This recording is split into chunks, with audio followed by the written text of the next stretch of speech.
What's up guys? So, nandito tayo guys sa taas ng aming factory. Sa mga nakakalam na sa lugar na to, dito tayo lagi nagbablog. So, pinapakita ko to guys. Makikita nyo, patay yung damo. Pati yung mga pananim namin, no? Kung mapapansin po ninyo. So, talagang parang wala ng buhay. Yung mga puno, yan, dry na dry siya. So, akala mo yung namatay na pero hindi pa po patay yan. Pagsapit ng spring, so magkakaroon niya ng dahon at gaganda na ulit itong aming munting farm. So kung mapapansin nyo, yung pananim namin na itinanim pa namin noong last year, so magkakaroon ng buhay yan pagsapit ng spring dahil mag-i-start na naman kami magtanim. So ayan po yung aming munting farm dito sa taas, pre yung gulay namin kapag summer dito. So ayan guys, kung mapapansin nyo, puro factory talaga kahit saan ka tumingin dito. So ayan o, likod, dito sa bandang right side, dito sa bandang left side namin, tsaka sa harap ng factory, sa tabi namin, puro factory literal na makikita nyo rito. So ito lang yung tanging libangan ng mga Koreano sa tuwing sasapit ang spring at summer, nagtatanim na sila. Kaya naman napakadami nilang stock na kimchi. Kapag nag-ani na sila, ginagawa nilang kimchi pagpapasok na yung winter o nag-uumpisa na yung autumn na tinatawag. So kumusta guys? So ito, araw ng linggo ngayon, kaka-out lang namin, nag-overtime kami ng 2.5 oras kasi sayang din yun. Imagine niyo guys, araw ng linggo, pahinga, nakapahinga yung mga kasama namin. Pero pinagtrabaho kami nung gongjanjang namin kasi sa janim namin nasa bakasyon. Nasa Pilipinas po siya, dadating siya ngayong linggo. So kaninang umaga, nag-usap kami pala nung isang Nepal, minessage niya ako kung anong oras kami mag-uumpisa. Sabi ko 9 o'clock dahil masarap pang matulog ako, parang hindi natin ramdam yung pahinga kapag pumasok din tayo ng maaga. So nag-start kami ng alas 9, natapos kami ng 11:30, kakatapos lang namin.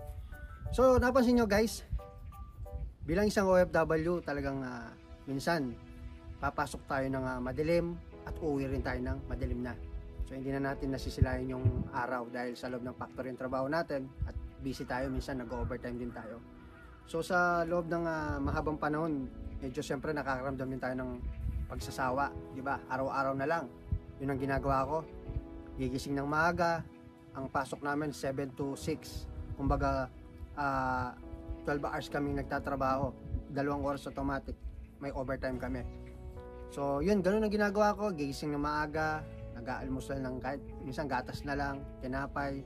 Pag sinuwerte, may tirang ulam, makakapag-almusal ako ng kanin na may ulam. Minsan kanin lang at saka bubusan ko ng gatas. So yun na yung panawid ko ng gutom kapag mag-aalmusal kasi mahirap bumangon na maaga, mas masarap matulog lalo na't pagod ka sa kaka-overtime. Marami yung ginawa mo, mabigat yung tinrabaho naming minolde. Talaga ramdam mo yung sakit ng katawan pagbangon ng umaga. Yan ang isa sa dapat makapag-adjust yung mga bago dito, lalo na pag winter, napakahirap bumangon. Yung palang pagbangon mo, talagang mapapasubok ka na. Kumbaga saan mapapalaban na kayo. Dahil napakasarap ng matulog kung maiisip mo lang kung nasa Pilipinas ka, mag-half day ka na lang, hindi ba? Yung mentality ng mga ibang kababayan natin, yung pag tinatamad. Pero dito hindi pwede. Pag naging isang OFW ka, talagang sasampalin ka dito ng katotohanan na bago mo mahawakan yung pera o bago mo mahawakan yung sahod mo ng isang buwan, talagang paghihirapan mo muna. Nakakalungkot lang sadya na akala ng iba, lalong-lalo na yung mga taong walang ibang nakikita sa atin kung hindi yung bunga ng ating pagsisikap o pagsasakripisyo. Hindi nila nakikita kung ano yung pinagdaanan natin bago natin makamit yung mga bagay na yun. Yung mga tanging naipundar natin, nabili natin. Maraming mga tao magsasabi sa atin na yumabang tayo pagdating ng araw, di ba? Sasabihin na kapag abroad lang tayo, nagiba na yung ugali natin. Hindi na tayo malapitan, di ba? Hindi na tayo mahingan ng tulong. So marami na tayong bagay na kumbaga sa kinikwenta na natin yung mga bagay-bagay, nagbibilang na tayo ng mga naitutulong natin. Di ba? Maraming ganyan na mga tao, kaya ang pagiging isang OFW hindi lang basta kikita ka ng pera eh. Dito rin mahuhubog din yung karakter mo, yung personalidad mo. Dito ka matututo talaga ng realidad ng buhay. Dahil bukod sa iba na yung makakasama mong mga tao rito, hindi lang mga Pilipino, ibang lahi na rin. So marami kang mararanasan dito na hindi mo na kailanman mararanasan din sa Pilipinas. Kaya sa mga kababayan ko dyan na nangangarap talaga makapunta ng abroad, hindi talaga sasapat ang talino lang. Hindi talaga sasapat yung kaalaman mo o yung tawag dito, yung marami ka o mataas ang pinag-aralan mo o marami kang experience sa buhay, di ba? Ang pag-abroad talaga, binabase ko yun sa karanasan talaga. Sa dami ng karanasan mo sa buhay. Kasi bawat karanasan mo sa buhay, natututo tayo eh. Mahirap man yan, pangit man yan.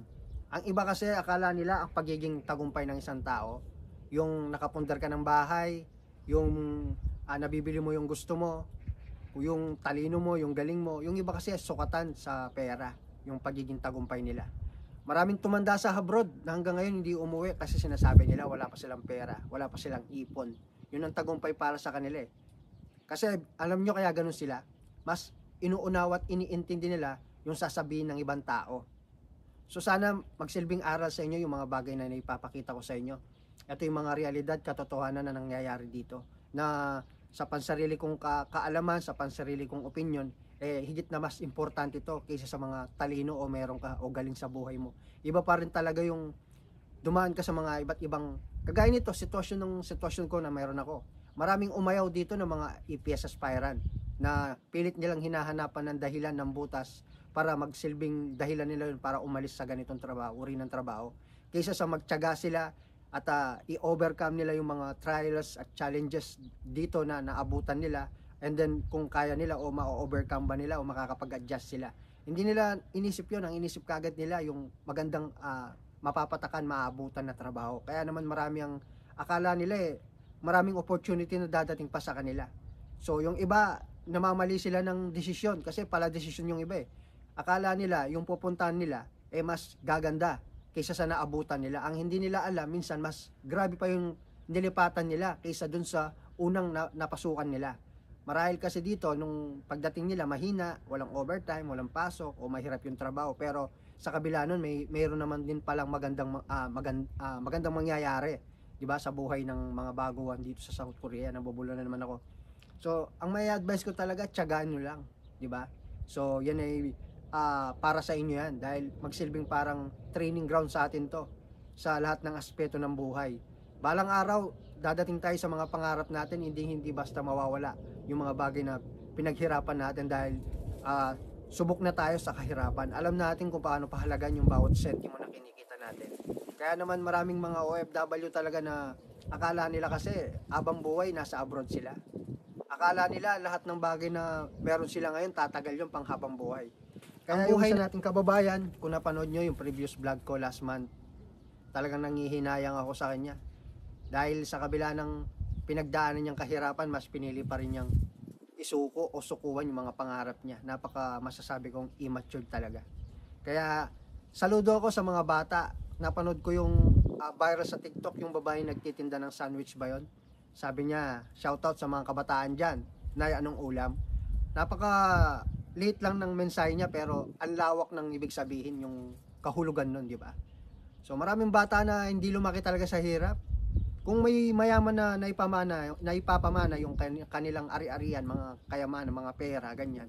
In short, talagang may kaya sa buhay. Parang ganun din sa mga mahihirap ngayon, hindi na lang sa mga mayayaman. Kumbaga, ini-spoiled nila yung mga anak nila kahit na alam nilang isang kahig, isang tuka lang yung pamumuhay nila.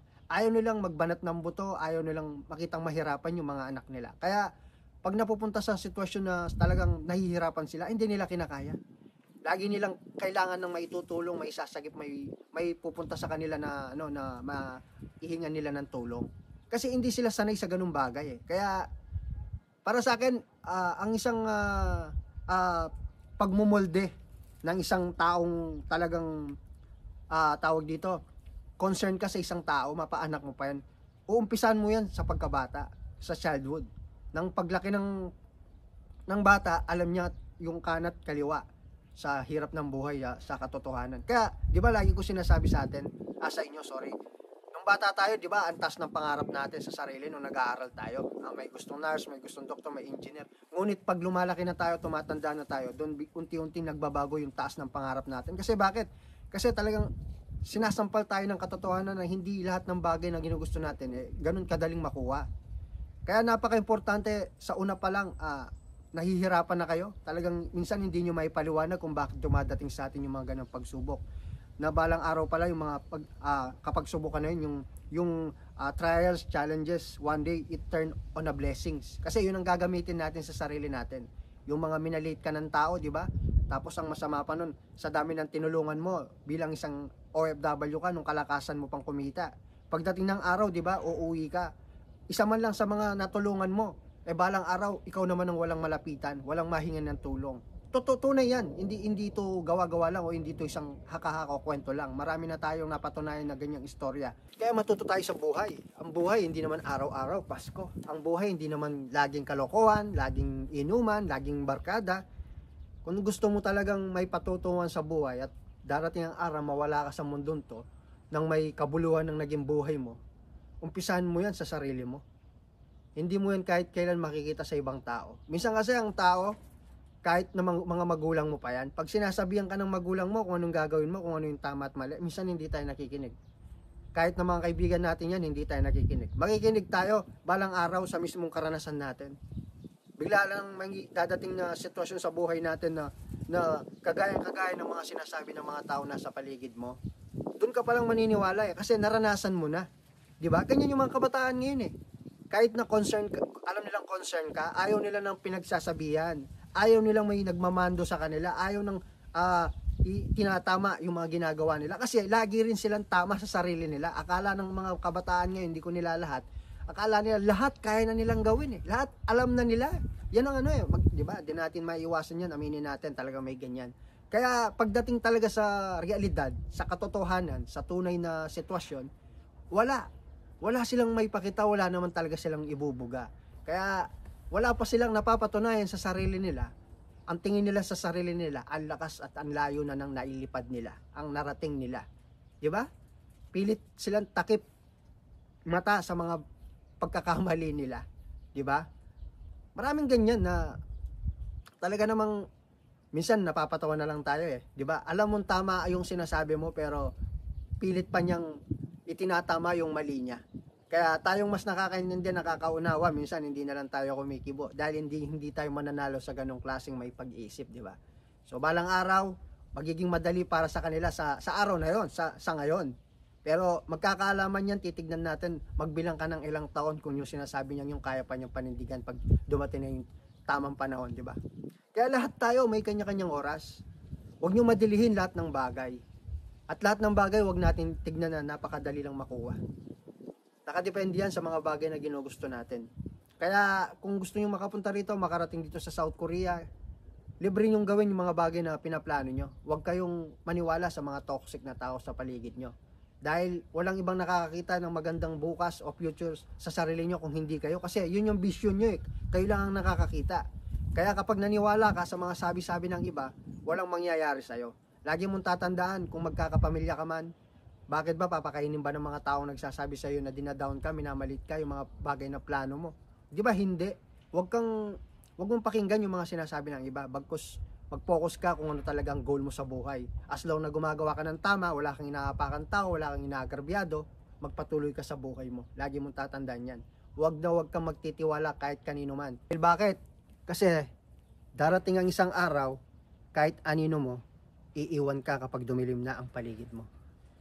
So yan lang guys, bababa na tayo. Maraming salamat na naman sa ilang minuto ng panonood nyo at nakipagkwentuhan at sinamahan nyo ako sa araw na to. Another day, another episode na naman ng buhay natin dito. Ang importante sa akin, talagang tumatagos dito ang mga bagay na binabahagi ko sa inyo. Dahil alam ko, ito talaga ang tunay na maabutan, di ba? Pagkatapos nyo mag-aral dyan, pagkatapos ng samot-saring training, samot-saring medical, anong tinuturo, ano yung ino-orient sa inyo, ano yung mga bagay na ine-explain na maabutan nyo rito. Ito at ito pa rin ang aabutin nyo. Lahat ng yan kapag nalampasan nyo, ito ang aabutin nyo. Yung naghihintay sa inyo. Hindi lahat maaluan, hindi lahat maganda, hindi lahat maswerte sa company. Lagi niyong tatandaan, walang perpekto sa mundo. Ngunit, kung kaya mo itong malagpasan, kaya mong baliktarin yung magiging sitwasyon mo balang araw, yun ang masasabi ko sa yung wala nang kahit sino man ang makakapagsabing hindi ka makakarating sa mga pangarap at mga plano mo sa buhay mo. Kaya magtiwala ka lang, tol. Lagi mong tatandahan, walang imposible sa mundo. Mahirap man, pero alam ko kaya mo. Lagi mong tatandaan yan. Lalong-lalo na, hindi mo malalaman pag hindi mo sinubukan. So that's it. Dito ko natatapusin ang ating kwento. Maraming salamat sa ilang minuto na papahiram nyo at sa panonood ng videos ko. Sana pakilike po ng video to. Yun lang po ang tanging nakakapag-motivate sa atin. So that's it. See you again on my next video, guys. Annyeong.